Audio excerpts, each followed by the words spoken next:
ensema edi akotene ewe yeman Ghana eni wiase afa na nyina ena mode share mo ba Mary Good matter ma bejo so amedi latest update ni bi ebedom yenso yenko na yenkotie ensema ekoso ni bi embra. President John Mahama's Bole constituency has become a hotspot for illegal mining activities, with the Black Volta River bearing the brunt of the destruction.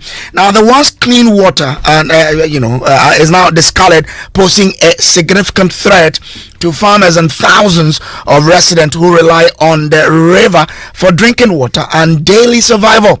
Heavy equipment, champagnes and pumping machines used by illegal miners have damaged arable lands as well. Now, fisher folks who depended on the lake for their livelihoods have been chased out, leaving them without a source of income. Now, the pollution of the Black Volta River poses serious health risk to local communities, including, of course, the potential for chronic diseases like kidney failure, birth defect, and cancer. Now, in response to the crisis, the district chief executive for Bole has taken a decisive action, storming the illegal mining areas and destroying some of the equipment used by the illegal miners. Rebecca Nantoma was with the task force and joins me with more details on this particular one. Rebecca, thank you for joining us here. Now, paint a picture of how the Black Volta was looking like when you arrived at the scene. Okay, when we arrived at the scene at Babato, near Bamboy, we realized that the water was very muddy. And it's so sad seeing the water that was mainly clear. You can even fetch it and drink, wash your white clothing. But when we arrived at the scene, the Black Volta at Babato has been very muddy. You can't even see anything on it, maybe being fishing and other aquatic things in the water.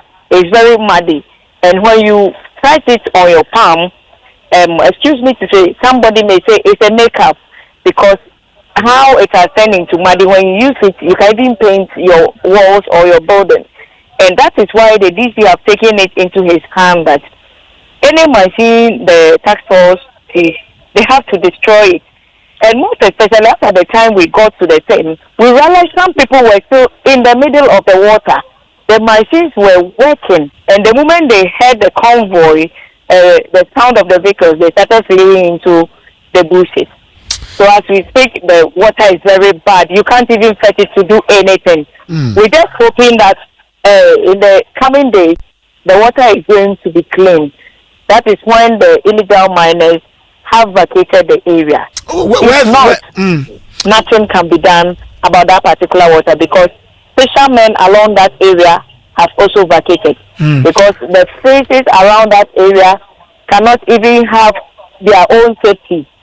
So the fishermen have taken into their own hands that if that is the case, they can't fight the illegal miners unless government and the Bole district assemble. That is why they have vacated the place, because they don't have any other option than to relocate, leaving the illegal miners to use their machines on the water. Now, Rebecca, you say that when you got there were some illegal miners, and when they heard the sounds of the cars, they started fleeing. Were there any arrests? There is no arrest as we speak. Nobody have been arrested. But according to the DC, Abdullah Mohammed, is saying that very soon they are going for another operation. And this time round, you matter whom you are, and you can't even hide on trees. They will make sure they get you, because he believed that those who flew from the machines that were still operating may just be on nearby areas. But because the task force doesn't know the bushes, that is why they couldn't trace these people to get them arrested. So nobody have been arrested. The machines have been destroyed, and other equipment have also been destroyed. Okay, Rebecca, I'm grateful to you. Rebecca Nantoma there is our lady on the ground there. Let me bring in now the District Chief Executive for Bole, Abdullah Mahmoud, who is joining us on the phone lines now with more details. Abdullah, I'm grateful to you, sir, for joining here. Now, this apparently isn't new, but appears to have gotten worse. Rebecca is explaining the reason why there were no arrests. What's the strategy then to try and rid this river of illegal miners and possibly arrest some people? Yeah, it's a process that we intend to sustain for a very long time till we see that the water bodies are cleared. The government some weeks ago deployed some water guards who are dotted around the river banks. So we are just taking these steps, ward them off, and in order to sustain them, we'll put them to duty, and they will be the watchdogs over the area. So your water guards have not started work yet? Yeah, because of their commissioning, but this, I went with them, and they were very instrumental in getting us the locations of these machines to destroy. What's the assurance that tomorrow we will not wake up and see the miners on the river again? As I said, it's a process. We will continue to sustain it as at when it is necessary, and we see them that they are coming back. We will continue to fight it. So the water bodies, we are resolved. We are going to clear it off illegalities. So were men placed there? Are men there as we speak?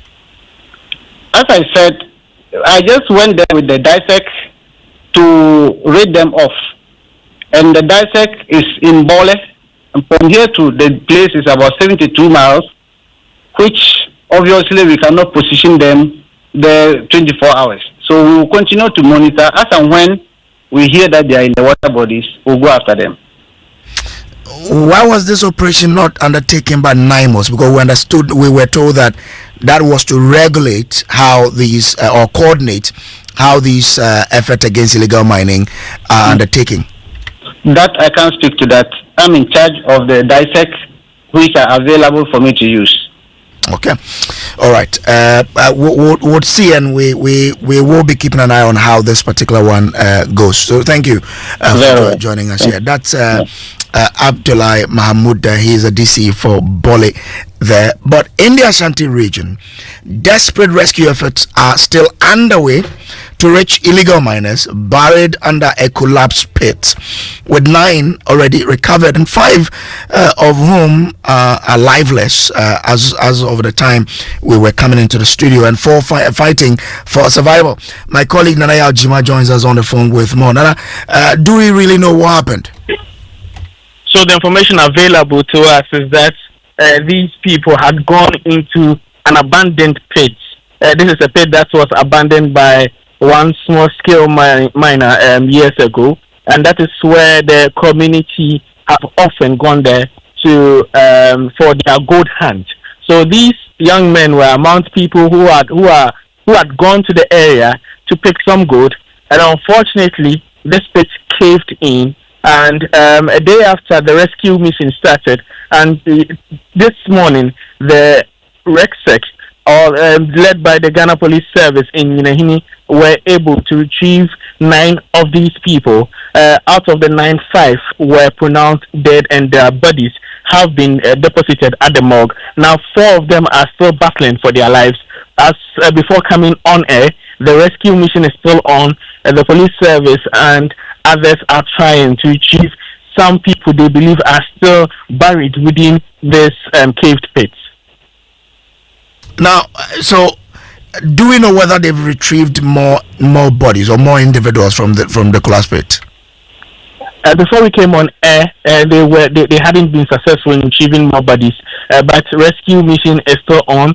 It's unclear when they will abandon this rescue efforts, but they are still on the ground trying their best to be able to pick more bodies if there are people in there. But it's suspected, but according to some people who were within the area after the time of the collapse, they claim that there were some more people trapped in there. So rescue efforts are still ongoing. Before coming on air, we were yet to get any community member reporting of a missing relative or so. So, but still, the police service and other rescue team members are still on the ground trying to dig further to find if there are still people buried in there. Where is this again? So we are talking about Kototie, which is within the which is here within the Ashanti region. And we know that 5 of the bodies retrieved are lifeless. Have they been has a doctor really pronounced them dead? Exactly. They were retrieved by the Ghana Police Service, taken to the hospital for medical examination to be conducted, and they were deposited at the morgue. So medical professionals have declared them dead. 5 of them. Interesting. Grateful to you, Nanaya Jima, there with latest on what's happening in the Ashanti region, where we understand a pit has collapsed, trapping some illegal miners. As of the time we're coming on air, 9 had been retrieved. 5 of them, as you heard there, confirmed dead.